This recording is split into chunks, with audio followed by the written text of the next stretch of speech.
अरे मैंने 3 बार नारायण का नाम लिया, अतः 3 बार नारायण का क्या फल मिलता है मुझे पहले वो दे दीजिए, उसके बाद हमें पाप दीजिएगा। कहे यमराज ठीक है, अब इसके लिए तो अब जाके पूछना पड़ेगा। तो क्या करते हैं, इसके लिए अग्नि देवता के पास जाते हैं, पंचभूत जी जाते हैं, यमराज जाते हैं और अजामिल जाता है। तो उनसे अग्नि देवता से पूछते हैं कि एक बार नाम का भगवान नारायण का नाम लेने से क्या फल मिलता है, वो बताइए, उसी हिसाब से गणना करके इसको वही हम फल दे देंगे। कहते हैं कि इनके भगवान के नाम का मेरी इतनी क्षमता नहीं, अग्नि देवता कहते हैं मेरी इतनी तो क्षमता नहीं है कि मैं भगवान के नाम का जो मूल्य बता सकूँ। कहेंगे तो कौन बताएगा? कहेंगे कि आप चल जाइए इंद्र के पास। इंद्र के पास जाते हैं, इंद्र के पास जाते हैं, कहते हैं कि स्वामी आप सिर्फ हमें एक बार नारायण नाम लेने का, यमराज कहते हैं एक बार नारायण नाम लेने का मूल्य बता दीजिए, उसी की गणना करके हम इस अजामिल को पहले फल दे देंगे। तो इंद्र भी कहते हैं कि मेरे में इतना क्षमता नहीं है कि मैं भगवान के नाम का मूल्य बता सकूँ। तो कह तब कौन कहना, चले जाओ ब्रह्मा के पास, ब्रह्मा जी सृष्टि का संचार किया है। ब्रह्मा जी के पास चले जाते हैं, ब्रह्मा जी से पूछते हैं, ये ब्रह्मा जी, अजामिल जाता है साथ साथ, सबका दर्शन करते हुए जा रहा है, साथ साथ जाता है अजामिल। ब्रह्मा जी से पूछते हैं यमराज, ये ब्रह्मा जी नारायण का नाम लेने से किस फल की प्राप्ति होती है, एक बार से नाम लेने से बता दीजिए, मैं गणना करके बता दूंगा। कहना ब्रह्मा जी, अरे मेरे में इतनी क्षमता ही नहीं है कि मैं प्रभु के नामों का मूल्य लगा सकूँ। कहना अब तक हम कहाँ जाए? कहना महादेव के पास चले जाओ। अजामिल, चित्रगुप्त और यमराज महादेव के पास जाते हैं। अब महादेव के पास आप जाते हैं तो फिर उनसे पूछते हैं कि हे महादेव, हे भोलेनाथ, और एक बार नारायण नाम लेने से किस फल की प्राप्ति होती है, तो बता दीजिए, हम गणना करके, क्योंकि हमारी पुस्तकालय में है ही नहीं है। तो कह रहे कि अब देखो, इसको तो मेरी क्षमता नहीं है कि मैं भगवान के नाम का, स्वामी के नाम का मूल्यवान करूँ, मूल्य बताऊँ। कहना तब कौन बताए? कहना चले जाओ नारायण के पास, तो बता देंगे। अब अजामिल और यमराज और चले जाते हैं नारायण। जब नारायण के पास चले जाते हैं तो पूछते हैं कि हे स्वामी, आपके एक बार नाम लेने से क्या फल मिलेगा? कह रहे हैं कि ये प्रश्न कौन किया है? नारायण भगवान विष्णु कहते हैं, क्या ये प्रश्न अजामिल से कह रहे मूर्ख, तुम 3 बार मेरा नाम लिए, तुम तीनों लोग का भ्रमण कर लिए और साक्षात नारायण का दर्शन कर लिए, अब इससे बड़ा कौन सा फल तुम्हें मिलेगा? ले जाए इसे स्वर्ग की प्राप्ति। बोलिए भक्तवत्सल भगवान की जय। यानी कि जब मेरा तुम एक बार नाम लिए तो ब्रह्मा का दर्शन किए, मेरा दोबारा नाम लिए तो शंकर का दर्शन किए, दोबारा नाम लिए मेरा स्वयं दर्शन कर लिए, अब इससे बड़ा स्वर्ग तुम्हें, पूरी अपने जीवन में तुमने पाप किया, लेकिन 3 बार नाम लेने से तुम इतना बड़ा पुण्य पा गए कि तुमने मेरा स्वयं दर्शन कर लिया, जाओ इसे स्वर्ग में बैठाया जाए, तो उसे स्वर्ग में ले जाया जाता। तो यानी अर्थात कि एक बार हम लोग तो बहुत ज़्यादा पुण्य कर रहे हैं, बहुत ज़्यादा पुण्य कर रहे हैं, पाप तो हम लोग भी कर रहे हैं, सारा व्यक्ति पाप करता है, पाप कर रहे हैं, लेकिन उस पापों को विमुक्त होने के लिए हम क्या कर रहे हैं? पुण्य कर रहे हैं। और हम दिन में कम से कम 10 बार तो भगवान का नाम लेते हैं, 10 बार भगवान का नाम लेते हैं, 20 बार भगवान का नाम लेते हैं। तो एक बार जब भगवान का नाम लेने से एक लोग का भ्रमण करना रहता है, एक देव को दर्शन करना रहता है, तो हम लोग सोचिए कितना बड़ा पुण्य कर रहे हैं। और ऐसे ही इस पुण्य को हम लोग करते रहे। अगर चतुर्थो अध्याय गरुड़ फिर पूछते हैं, हे भगवान, किन पापों से जीव मार्ग में जाता है और किन पापों से गंदगी नदी में गिरता है और किन पापों से नरक में, वह सब विस्तार पूर्वक मेरे से कहिए। ज्ञान कर रहे हैं गरुड़ कि हे भगवान, किन किन पापों से यम मार्ग में जाते समय बैतरणी में गिरता है या किन पापों से नरक में गिरता है, ये हमें बताइए, और किन पापों से पुण्य में जाता है।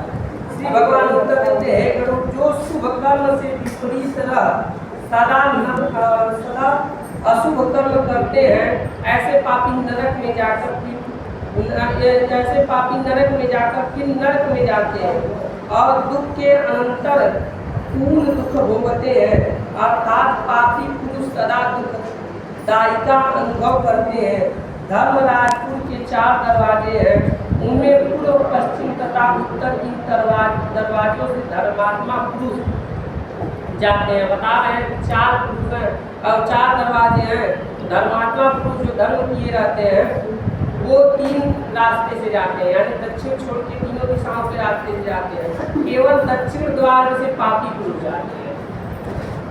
आपत्तिदायक दक्षिण द्वार के मार्ग के बीच में एक बैतरणी नाम की नदी है। उसमें जो पापी पुरुष गिरते हैं मैं उसको कहता हूँ ब्रह्म हत्या करने वाले, मदिरा पीने वाले, गौ हत्या करने वाले, बालघात, स्त्रीघात, गृहों गिराने वाले, पुत्रों पाप करने वाले, गुरुत्रय हरता, देव हरता, ब्रह्मदेव हरता, स्त्रियों का विश्वास दिलाकर उनको उनके धन को हरने वाले, बालक के धन को हरने वाले, द्रव्य उधार लेने के बाद में ना देने वाले, कोई बंधक रख लेवे विश्वासघाती, यह निश्चित अन्न देकर मारने वाले। यानी बता रहे नीचे क्या क्या, ब्रह्म हत्या, मदिरा पान, सबसे बड़ा हिंदू धर्म में मदिरा पान है, यानी दारू को जो पीते हैं, गौ हत्या, सारे प्रकारों से भी बता रहे हैं। जहर जो ले देते हैं, पापी पुरुष हट कर संसार ना करें, गुणवान पुरुष से ईर्ष्या रखने वाले, नीच पुरुष ने स्नेह रखकर पुनः संगीत में क्यों मूर्ख करें, वे पुरुष कीर्तों की कर्म की, गुरु और देव की निंदा करने वाले, और पुराण वेद मीमांस, न्याय वेदांत आदि को दूषण लगाने वाले, दूसरों को दुखी देखकर आप प्रसन्न होने वाले, सुखी को दुखी बनाने वाले, कटु वचन बोलने वाले, मन में बुरी बात रखने वाले, हित की बात भी ना सुनने वाले, शास्त्र की आज्ञा से किसी भी समय ना मानने वाले, ऐसे अभिमानी मूर्ख, अपने को पंडित मानने वाले, पूर्व में गिनाए गए और भी दूसरे धर्म रहित बहुत से पापी जीव रात दिनों रोते हुए मार्ग में जाते हैं। इस प्रकार के मार्ग में चलते हुए जो पापी जीव भूतों की ताड़ना से बैतरणी नदी में जाकर गिरते हैं, उनको मैं कहता हूँ जो माता पिता गुरु आचार्य आदि का अपमान करते हैं, वे मनुष्य बैतरणी नदी में गिरते हैं। बताया गया है बैतरणी नदी में कितने प्रकार के कटीले बिच्छू है, सांप है, कटीले जानवर है, अच्छे स्वभाव वाले से द्वेष करने वाले, द्वेष से पतिव्रता स्त्री का त्याग करने वाले पुरुष बैतरणी नदी में गिरते हैं। हजारों गुण जिस पुरुष के हैं उनमें दोष आरोपण कर्तव्य पुरुष की निंदा करने वाले मनुष्य बैतरणी नदी में गिरते हैं। देखिए हर प्रकार का पाप किसी के बारे में उनके अवगुणों को बताना ये भी बहुत बड़ा पाप है।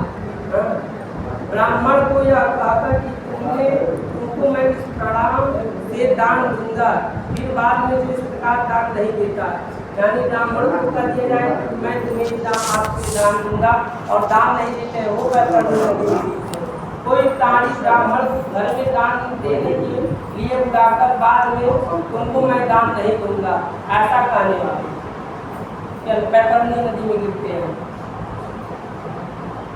कोई आदमी आप अन्य को दान देकर आप ही हल लेते हैं, कोई दान देने के बाद दुख मानते हैं कि व्यर्थ दान दे दिया, यानी कि दान देने के बाद जो ये दुख मानते हैं ये सोचते हैं ज़्यादा दे दिया जी व्यर्थ में दे दिया, वो लोग भी बैतरणी नदी में गिरते हैं।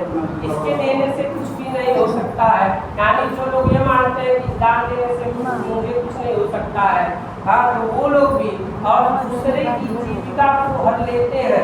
दूसरे को दान देने से जो कोई रोकता है, यानी जो कोई रोकता है शादी विवाह द्वारा क्या होता है पंडित जी को 1000 मांगते हैं, उनका कुत्ता उनका मिलकर जाना चाहना 1000 देगा, वो भी बैतरणी नदी में गिरते हैं। यज्ञ का विध्वंस करने वाले जो कोई है कथा कहने के बीच में विघ्न करते हैं, यानी कथा कहने के बीच में उनके चले जाते हैं, विघ्न करते हैं, वो लोग बैतरणी नदी में गिरते हैं।